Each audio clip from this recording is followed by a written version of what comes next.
a good ball played in for Tony Morley. Oh, he missed it! It is! Peekaboo! Villa in the lead!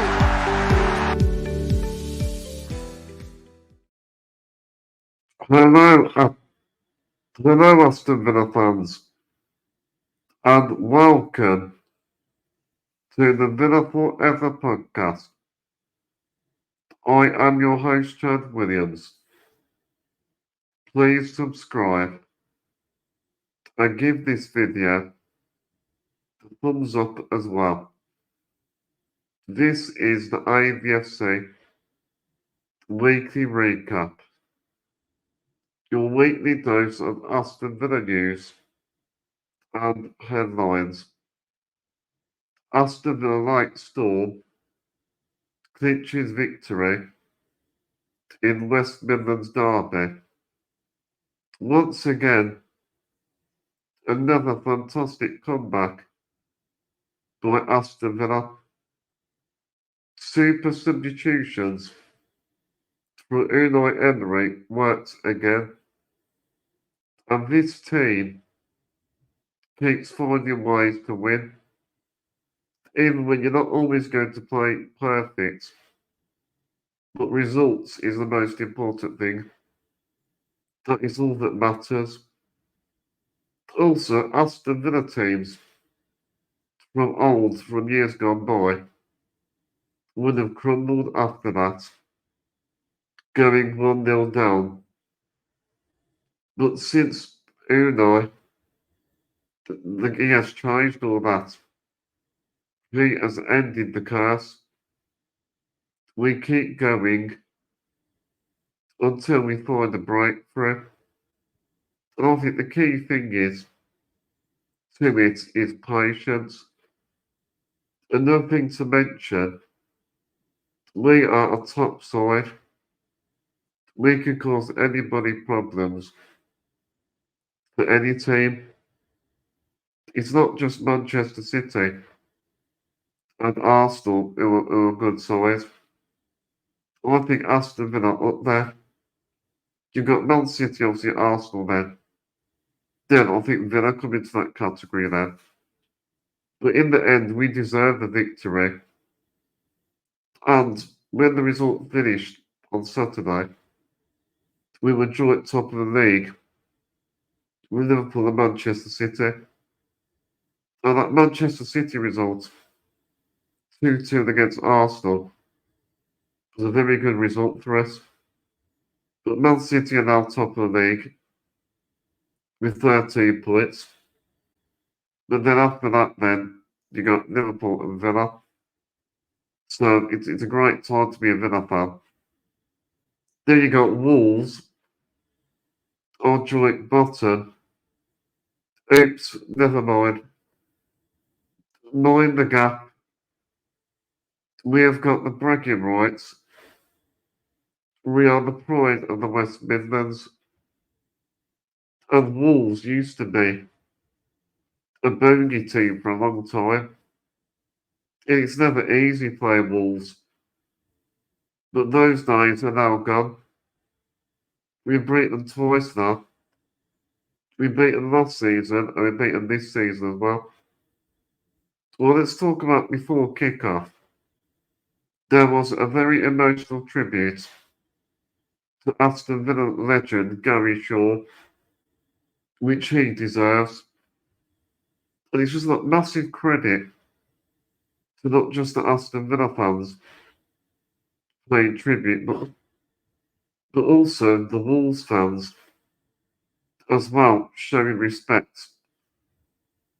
It is nice to see West Midlands clubs coming together in solidarity in these circumstances. And I was at the game.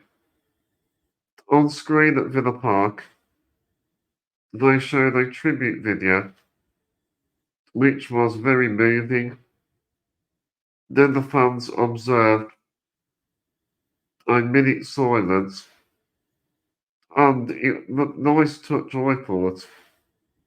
It was a real nice touch vacating Gary Shaw's normal seat in the stadium with his shirt, tenders in the sky. Well, let's talk about the game then, about the Premier League West Midlands derby. I will give you my thoughts. In the first half, I thought it was very scrappy, but that is what is expected in local derbies. There was quite a few fouls as well in the game, and we couldn't really find a decent spell finding our flow. At one point, we really struggled to gain back possession as well. Wolves had the majority of the ball.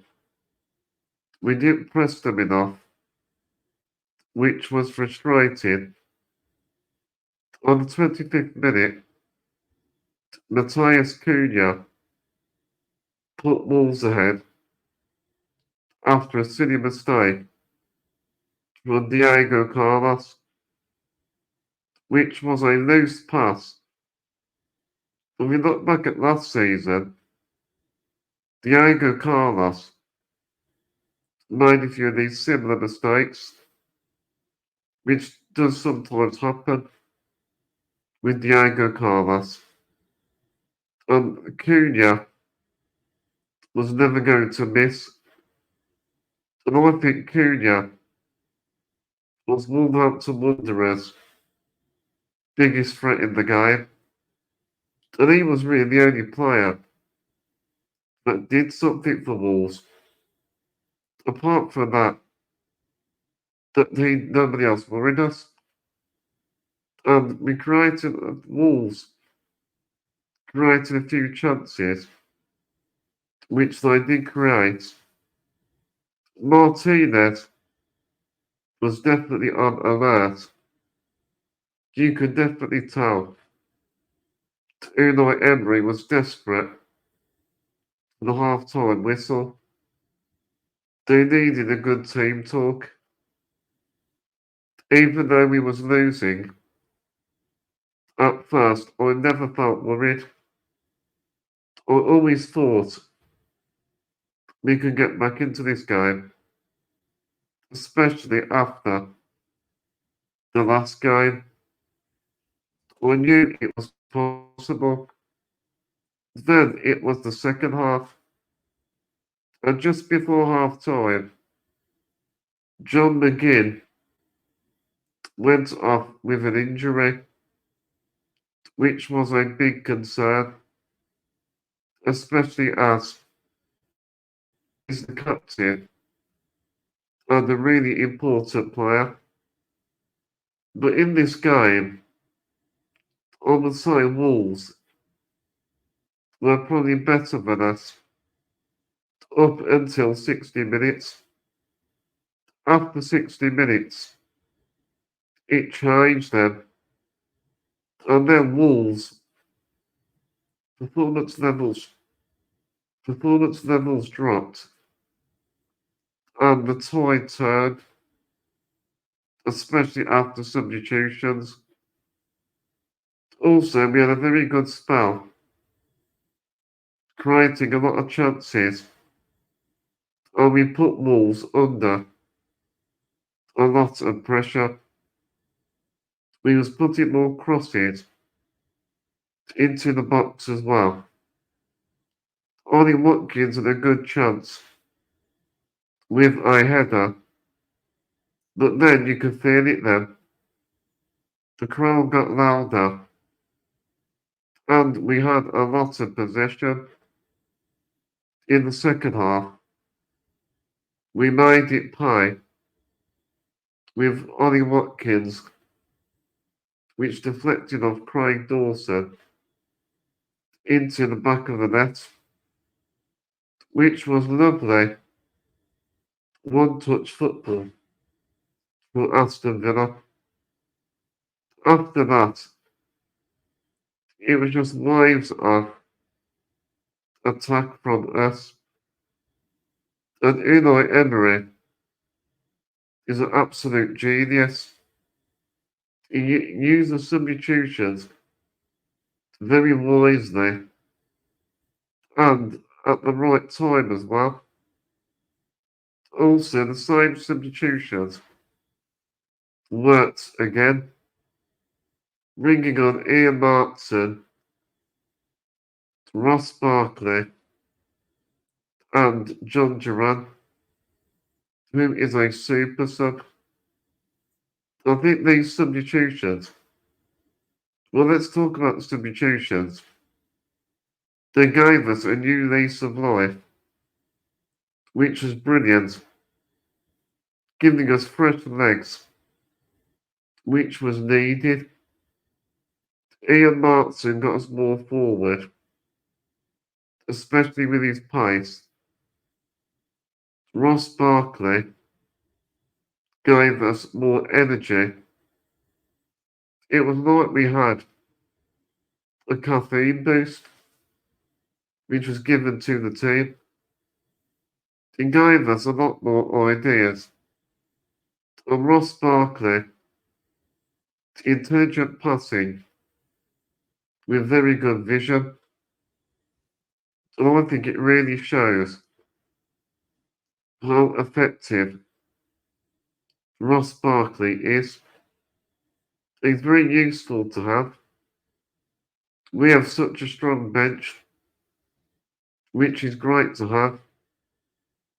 And you can rely on using these players when they are called upon. We are top team now. And I think soon we'll be like Manchester City, when we'll be able to put out a very strong second team as well. That's how good our squad is. We have so much strength and depth. It's the strongest squad I've seen in years at Villa Park. Near the end of the game, especially the last 15-20 minutes, the light storm started. It was attack, and Wolves couldn't cope with it. We was too strong for them. There was a lot of drama, which seems to be the normal thing. Like drama at Villa Park, it's a regular thing. But Esri Konsa got us ahead with a decent finish, especially from a centre-back. And Yuri Tielemans played a big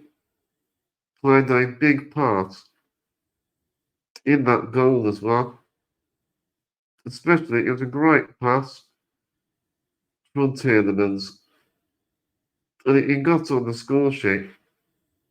It's nice to see Esri Konsa on the score sheet for a change. And the crowd went absolutely mad.